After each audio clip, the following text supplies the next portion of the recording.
Hi, good morning. അപ്പോൾ നമ്മുടെ ഇന്നത്തെ റെസിപ്പി എന്ന് പറയുന്നത് ഒരു അടിപൊളി മീൻ കറിയാണ് ട്ടോ. മീൻ കറി എന്ന് പറയുമ്പോൾ നിങ്ങൾ വിചാരിക്കും ഇതെന്ത് മീൻ കറിയാണ് ഈ കളറിൽ ഇരിക്കുന്നതെന്ന്. നമ്മുടെ വെണ്ടയ്ക്ക മീൻ കറിയാണ്. വെണ്ടയ്ക്ക ഉപയോഗിച്ച് നമുക്ക് മീൻ കറിയുടെ അതേ ടേസ്റ്റിൽ തന്നെ ഒരു മീൻ കറി തയ്യാറാക്കാം. മീനില്ലാത്ത മീൻ കറിയാണ്. അപ്പോൾ എല്ലാവരും വെജിറ്റേറിയൻസിനും നോൺ വെജിറ്റേറിയൻസിനും ഒരുപോലെ ഇഷ്ടപ്പെടുന്ന ഒരു മീൻ കറിയാണിത്. പിന്നെ കറിക്ക് കളർ കൂടുതൽ വേണമെന്നുണ്ടെങ്കിൽ കുറച്ച് കാശ്മീരി ചില്ലി പൗഡർ ചേർക്കാം. ഞാനിപ്പോൾ കാശ്മീരി ചില്ലി പൗഡർ ഇതിൽ ചേർക്കുന്നില്ല. അപ്പോൾ നിങ്ങൾക്ക് കളർ വേണമെന്നുണ്ടെങ്കിൽ മീൻ കറിയുടെ അതേ കളർ വേണമെന്നുണ്ടെങ്കിൽ കാശ്മീരി ചില്ലി പൗഡർ ചേർക്കാവുന്നതേ ഉള്ളൂ. അപ്പോൾ നമുക്ക് എങ്ങനെയാണ് നമ്മുടെ വെണ്ടയ്ക്ക മീൻ കറി തയ്യാറാക്കുന്നത് നോക്കാം. നമുക്ക് നമ്മുടെ ഇൻഗ്രീഡിയൻസ് നോക്കാം. നമ്മളിപ്പോൾ ഒരു 10 വെണ്ടയ്ക്ക എടുത്തിട്ടുണ്ട്, ഒരു മീഡിയം വലിപ്പമുള്ള സവോള എടുത്തിട്ടുണ്ട്, ഒരു ചെറിയ തക്കാളി എടുത്തിട്ടുണ്ട്, 3 പച്ചമുളക് എടുത്തിട്ടുണ്ട്, ഒരു പീസ് ഇഞ്ചി, 3 അല്ലി വെളുത്തുള്ളി എടുത്തിട്ടുണ്ട്, പിന്നെ വറവിടാനായിട്ട് 4-5 ഉള്ളി എടുത്തിട്ടുണ്ട്. അപ്പോൾ ഇതിൻ്റെ കൂടെ വേണ്ടത് ചെറിയ 2 കുടംപുളിയാണ് കേട്ടോ. 2 പീസ് അല്ലെങ്കിൽ വലിയ പീസാണെങ്കിൽ 1 പീസ് കുടംപുളി. അതൊന്ന് വെള്ളത്തിലിട്ട് വയ്ക്കുക. വെണ്ടയ്ക്കയും തക്കാളിയൊക്കെ നമുക്കൊന്ന് കട്ട് ചെയ്തെടുക്കാം. പിന്നെ വേണ്ടത് തേങ്ങാപ്പാലാണ്. തേങ്ങ അരച്ചൊഴിക്കാൻ തേങ്ങാപ്പാലും ചേർക്കാം. പിന്നെ ഇതിൽ മുളക് പൊടിയുടെ അളവ് നമ്മൾ വളരെ കുറച്ച് ചേർക്കുന്നുള്ളൂ. പച്ചമുളകിൻ്റെ എരിവാണ് മെയിനായിട്ട് വേണ്ടത്. അപ്പോൾ പച്ചമുളക് കൂടുതൽ ചേർക്കുക. നിങ്ങൾക്ക് ഈ ഒരു കറി കൂടുതൽ ക്വാണ്ടിറ്റി വേണമെന്നുണ്ടെങ്കിൽ ബാക്കിയുള്ള എല്ലാ ഇൻഗ്രീഡിയൻസിൻ്റെ അളവ് കൂട്ടിയിട്ട് സവോള മാത്രം 1.5 സവോള എടുക്കുക. സവോള ഒരുപാട് ചേർക്കാതിരിക്കുക. സവോള ഒരുപാട് ചേർക്കുകയാണെങ്കിൽ മധുരമായി പോകും കറിക്ക്. സവോളയുടെ അളവ് മാത്രം ചെറുതായിട്ട് കുറച്ച് നിർത്തുക. അപ്പോൾ ഞാനിതെല്ലാം കട്ട് ചെയ്തെടുക്കട്ടെ. അപ്പോൾ നമ്മൾ നമ്മുടെ വെജിറ്റബിൾസൊക്കെ കട്ട് ചെയ്തിട്ടുണ്ട്. വെണ്ടയ്ക്കതാ ഈ ഒരു വലിപ്പത്തിൽ കട്ട് ചെയ്തിട്ടുണ്ട്, നീളത്തിൽ ഈ ഒരു വലിപ്പത്തിൽ കട്ട് ചെയ്തിട്ടുണ്ട്. തക്കാളി വലിയ പീസുകളായിട്ട്, ഒരു തക്കാളി 8 പീസായിട്ടാണ് ഞാൻ കട്ട് ചെയ്തിട്ടുള്ളത്. പച്ചമുളക് ഒന്ന് സ്പ്ലിറ്റ് ചെയ്തിട്ടുണ്ട്, ഉള്ളി റൗണ്ടിൽ കട്ട് ചെയ്തിട്ടുണ്ട്. പിന്നെ നമ്മുടെ ഇഞ്ചിയും വെളുത്തുള്ളിയും നീളത്തിൽ കട്ട് ചെയ്ത് വെച്ചിട്ടുണ്ട്, സവോള നീളത്തിൽ സ്ലൈസ് ചെയ്ത് വെച്ചിട്ടുണ്ട്. ഇനി നമുക്കൊരു ചട്ടി ചൂടാക്കാം, അല്ലെങ്കിൽ പാൻ ചൂടാക്കി എടുക്കാം. അപ്പോൾ നമ്മുടെ ചട്ടി ചൂടായിട്ടുണ്ട്. ചട്ടിയിലേക്ക് ഞാനൊരു 1.25 ടീസ്പൂൺ വെളിച്ചെണ്ണ ഒഴിച്ചിട്ടുണ്ട്. നമ്മുടെ വെണ്ടയ്ക്ക ഒന്ന് വഴറ്റിയെടുക്കാനാണ്. ഇനി വെണ്ടയ്ക്ക ഒന്ന് കുക്കായി വരുന്നത് വരെ, ഒരുപാട് അങ്ങോട്ട് കുക്കാവുണ്ട്, ചെറുതായിട്ടൊന്ന് കുക്കാവുന്നത് വരെ നമുക്കൊന്ന് ഇളക്കി കൊടുത്തുകൊണ്ടിരിക്കാം. ഒരു 2 മിനിറ്റ് എടുക്കും വെണ്ടയ്ക്ക കുക്കായി വരെ. ചെറിയ ബർണറിൽ ചെറിയ ഫ്ലെയിമിൽ വെച്ചൊന്ന് വെണ്ടയ്ക്ക വഴറ്റിയെടുക്കണം. ഹൈ ഫ്ലെയിമിൽ വെക്കേണ്ട. എന്താണെന്ന് വെച്ചാൽ വേഗം തന്നെ വെണ്ടയ്ക്കയുടെ പുറംഭാഗം കരിഞ്ഞു പോകും. അപ്പോൾ പുറംഭാഗം കരിഞ്ഞു പോകാതെ വെണ്ടയ്ക്കയുടെ ആ ഒരു വഴുവഴുപ്പ് മാറുന്നത് വരെ നമ്മളൊന്ന് കുക്ക് ചെയ്തെടുക്കുക. ഇപ്പോൾ നമ്മുടെ വെണ്ടയ്ക്ക ഇതാ നന്നായിട്ട് കുക്കായി വന്നിട്ടുണ്ട്. നമുക്കിതൊരു പ്ലേറ്റിലേക്ക് മാറ്റി വയ്ക്കാം. വെണ്ടയ്ക്ക ഇത്രയും കുക്കായാൽ മതി. ഇനി നമുക്ക് ഇതേ ചട്ടിയിൽ തന്നെ ബാക്കിയുള്ള കാര്യങ്ങൾ ചെയ്യാം. അപ്പോൾ ഞാൻ ഇതിലേക്ക് വീണ്ടും കുറച്ച് വെളിച്ചെണ്ണ ഒഴിക്കുന്നുണ്ട് കേട്ടോ. ഒരുപാട് വെളിച്ചെണ്ണ വേണ്ട, നമുക്കൊരു 1 ടീസ്പൂൺ വെളിച്ചെണ്ണ മതി. ഈ വെളിച്ചെണ്ണയിലേക്ക് നമ്മൾ കട്ട് ചെയ്ത് വെച്ചിരിക്കുന്ന ഇഞ്ചി, വെളുത്തുള്ളി, അതുപോലെ തന്നെ നമ്മുടെ സവോള, കൂടെ തന്നെ പച്ചമുളകും. ഇതിൻ്റെ കൂടെ നമ്മുടെ സവോളയ്ക്കും പച്ചമുളകിനും എല്ലാത്തിനും ആവശ്യമായിട്ടുള്ള ഒരു 1/2 ടീസ്പൂൺ ഉപ്പ് ചേർക്കുന്നുണ്ട്. ഒരു തണ്ട് കറിവേപ്പിലയും ചേർക്കുന്നുണ്ട്. ഇത്രയും ചേർത്തിട്ട് ഇനി സവോളയൊക്കെ ഒന്ന് ട്രാൻസ്പെറൻ്റ് ആയി വരുന്നത് വരെ ഒന്ന് ഇളക്കി കൊടുക്കുക. ഒരുപാട് അങ്ങോട്ട് വഴറ്റിയെടുക്കണ്ട, ഒന്ന് കുക്കായി വന്നാൽ മതി. ഓവർ കുക്കാവണ്ട നമുക്ക്. അപ്പോൾ ഈ ഒരു കറി അലുമിനിയം പാത്രങ്ങളിൽ വെക്കാതിരിക്കുക കേട്ടോ. നോൺ സ്റ്റിക്ക് പാനിൽ വെച്ചാൽ കുഴപ്പമില്ല, ഇരുമ്പിൻ്റെ ചട്ടിയിൽ വെക്കാതിരിക്കുക. അതുപോലെ തന്നെ അലുമിനിയം പാത്രങ്ങളിലൊന്നും വെക്കാതിരിക്കുക. എന്താണെന്ന് വെച്ചാൽ നമ്മൾ കുടംപുളി ചേർക്കുന്നതല്ലേ, അതുകൊണ്ട് മൺചട്ടിയിലോ നോൺ സ്റ്റിക്ക് പാനിലോ ഉണ്ടാക്കാം.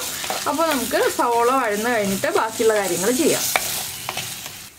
ഇപ്പോൾ നമ്മുടെ സവോളയുടെ കളർ കണ്ടോ, ഇതുപോലെ മാറി വന്നിട്ടുണ്ട്. ഇനി നമുക്ക് ഫ്ലെയിം കുറച്ചിട്ട് ഇതിലേക്ക് പൊടികൾ ചേർത്ത് കൊടുക്കാം.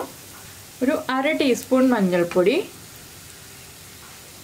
1/2 ടീസ്പൂൺ തന്നെയാണ് ഞാൻ മല്ലിപ്പൊടി ചേർക്കുന്നത്. ഒരുപാട് മല്ലിപ്പൊടി വേണ്ട ഈ ഒരു കറിയിൽ, നമ്മൾ കുറച്ച് വെണ്ടയ്ക്കല്ലേ എടുത്തിട്ടുള്ളൂ, അതുകൊണ്ട് 1/2 ടീസ്പൂൺ മല്ലിപ്പൊടി. പിന്നെ നമ്മൾ ചേർക്കുന്നത് 1/4 ടീസ്പൂൺ എരിവുള്ള മുളക് പൊടി. കാശ്മീരി ചില്ലി പൗഡർ ചേർക്കരുത്, കറിയുടെ കളർ മാറിപ്പോവും. 1/4 ടീസ്പൂൺ എരിവുള്ള മുളക് പൊടി ചേർത്തിട്ടുണ്ട്. ഇനി ഇതെല്ലാം ചേർത്ത് നന്നായിട്ടൊന്ന് ഇളക്കി ഈ പൊടികളുടെ റോ ടേസ്റ്റ് ഒന്ന് മാറി വരുന്നത് വരെ ഇളക്കി കൊടുക്കുക. ഈ ഒരു സമയത്ത് എണ്ണ കുറവാണെങ്കിൽ കുറച്ച് എണ്ണ ചേർത്ത് കൊടുക്കുക കേട്ടോ. ഒരുപാട് എണ്ണ ചേർക്കണ്ട, നമ്മൾ ഒരുപാട് എണ്ണയുള്ള കറിയല്ല ചെയ്യുന്നത്. കുറച്ച് എണ്ണ ചേർത്ത് കൊടുക്കുക. ഈ പൊടികളൊന്ന് കുക്കായി വരട്ടെ, അതുവരെ 1 മിനിറ്റ് ഒന്ന് ഇളക്കി കൊടുക്കുക. പൊടികൾ ചേർക്കുമ്പോൾ എപ്പോഴും ലോ ഫ്ലെയിമിൽ വയ്ക്കുക. ഞാൻ പറഞ്ഞല്ലോ പച്ചമുളകിൻ്റെ എരിവാണ് മെയിനായിട്ട് വേണ്ടതെന്ന്. പിന്നെ ആ എരിവിൻ്റെ പിന്നെ എരിവുള്ള മുളക് പൊടി നമ്മൾ ചേർക്കുന്നതെന്ന് വെച്ചാൽ ഒരു കളർ കിട്ടാനും മുളക് പൊടിയുടെ ആ ഒരു ചെറിയൊരു ടേസ്റ്റ് കിട്ടാനും വേണ്ടി മാത്രമാണ്.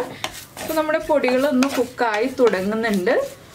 ഇനി നമുക്കിതിലേക്ക് നമ്മൾ കട്ട് ചെയ്ത് വെച്ചിരിക്കുന്ന തക്കാളി ചേർക്കാം. തക്കാളിയും കൂടി ചേർത്തിട്ട് നന്നായിട്ടൊന്ന് ഇളക്കി യോജിപ്പിക്കുക. തക്കാളി ഉടഞ്ഞു പോകണ്ട കേട്ടോ, തക്കാളി ഉടഞ്ഞു പോകുന്ന രീതിയിൽ കുക്ക് ചെയ്യണ്ട.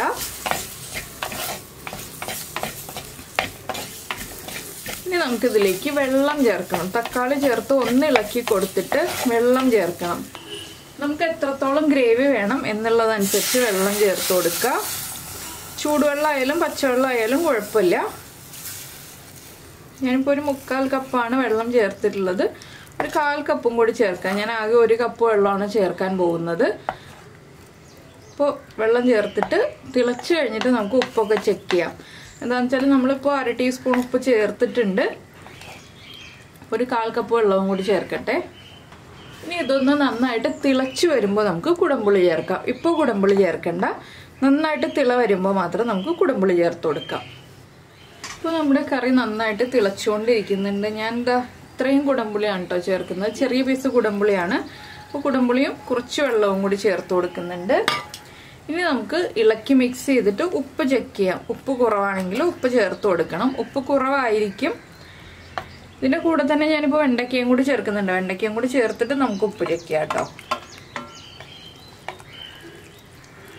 അപ്പോൾ ഇനി ഇത് കുറച്ച് ലൂസായിട്ടുള്ള കറി വേണമെന്നുണ്ടെങ്കിൽ നിങ്ങൾക്ക് കുറച്ചുകൂടി വെള്ളം ചേർത്ത് തിളപ്പിച്ചിട്ട് വെണ്ടയ്ക്ക ചേർക്കാവുന്നതാണ്. ഞാൻ കുറച്ച് കുറുകിയിരിക്കുന്ന രീതിയിലുള്ള കറിയാണ് ചെയ്യുന്നത്, ഒരുപാട് വെള്ളം പോലെ ഇരിക്കുന്ന കറിയല്ല.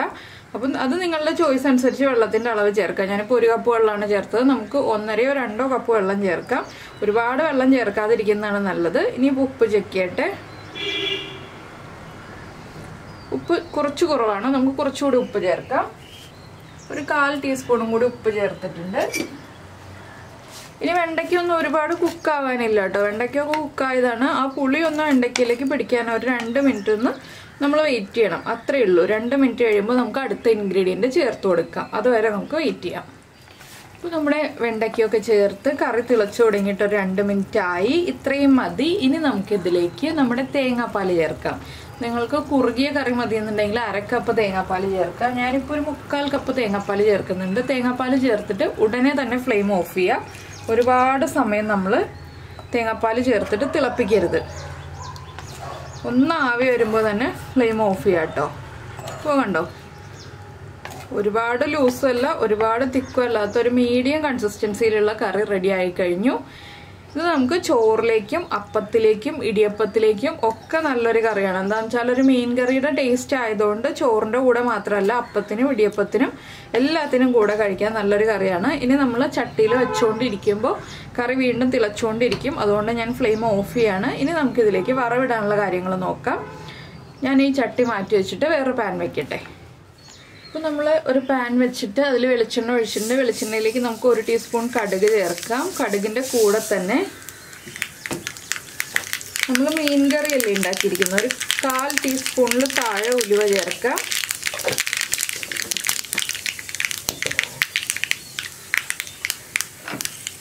പിന്നെ നമ്മൾ ചേർക്കുന്നത് നമ്മൾ നേരത്തെ എടുത്ത് വെച്ചിരുന്ന ഉള്ളി ഉണ്ടല്ലോ, ഉള്ളി റൗണ്ടിൽ കട്ട് ചെയ്തത്.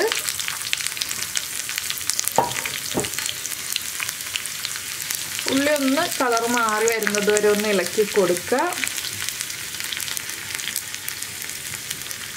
ഉള്ളിയുടെ കൂടെ തന്നെ നമുക്ക് വറ്റൽമുളക് 2 എണ്ണം ചേർത്ത് കൊടുക്കാം. ഉള്ളി ചേർത്ത് കഴിഞ്ഞ് മാത്രം വറ്റൽമുളക് ചേർക്കുക, ഇല്ലെങ്കിൽ വറ്റൽമുളകിൻ്റെ കളറ് മാറിപ്പോവും. ഇനി വറ്റൽമുളകും ഉള്ളിയും ഒന്ന് കുക്കായി വരട്ടെ. ഈ സമയത്ത് നമുക്ക് നമ്മുടെ കറിവേപ്പിലയും ചേർക്കാം. ഞാൻ 1 തണ്ട് കറിവേപ്പിലയും ചേർക്കുന്നുണ്ട്. ഇത്രയും ചേർത്ത് നന്നായിട്ടൊന്ന് കുക്ക് ചെയ്തെടുക്കാം.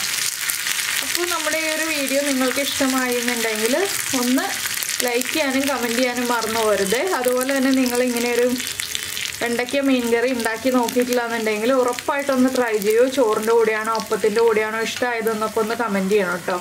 പിന്നെ നമ്മുടെ ചാനൽ ഇതുവരെ സബ്സ്ക്രൈബ് ചെയ്തിട്ടില്ല എന്നുണ്ടെങ്കിൽ, നമ്മുടെ വീഡിയോ പ്രസൻറ്റ് ചെയ്ത രീതിയൊക്കെ ഇഷ്ടമായി എന്നുണ്ടെങ്കിൽ നമ്മുടെ ചാനലൊന്ന് സബ്സ്ക്രൈബ് ചെയ്ത് സപ്പോർട്ട് ചെയ്യണേ. സബ്സ്ക്രൈബ് ചെയ്യുന്നതിന് ഈ വീഡിയോയുടെ താഴെയുള്ള റെഡ് സബ്സ്ക്രൈബ് ബട്ടൺ ഒന്ന് ക്ലിക്ക് ചെയ്യുക. അതിന് റൈറ്റ് സൈഡിലുള്ള ബെല്ലൈക്കണും ക്ലിക്ക് ചെയ്യുക.